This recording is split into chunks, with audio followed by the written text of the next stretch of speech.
This is a story about my life journey, where I faced challenges and made choices that shaped my future. After losing my parents at an early age, I ended up in an orphanage. It was a difficult time, which I prefer not to remember, but it taught me a valuable lesson. One must either resist or succumb to adversity. I chose the first path, successfully graduated from medical school, and began my career as a surgeon. In my second year of university, I met Mary, who later became my wife. Despite my difficult past and modest appearance, she accepted me with all her heart. After graduating from university, we tied ourselves in marriage.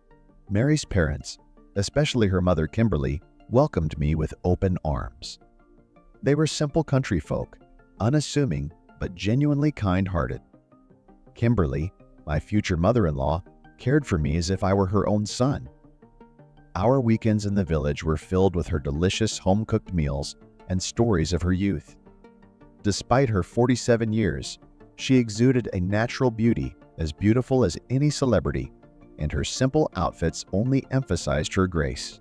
More and more often, I found myself looking forward to weekends, not for the pleasures of country life, but to visit my mother-in-law.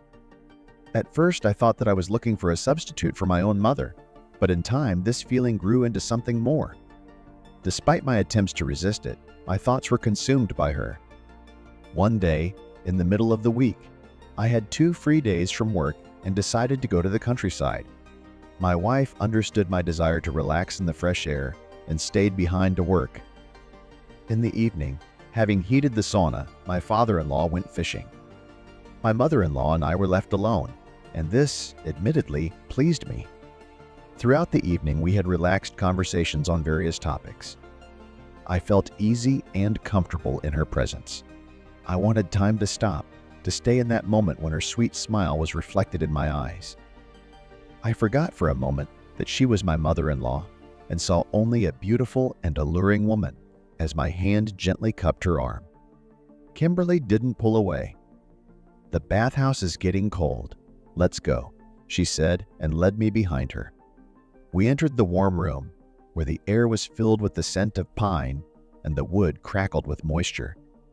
Time flew by as my mother-in-law and I engaged in intimacy, but I hope you know what I mean.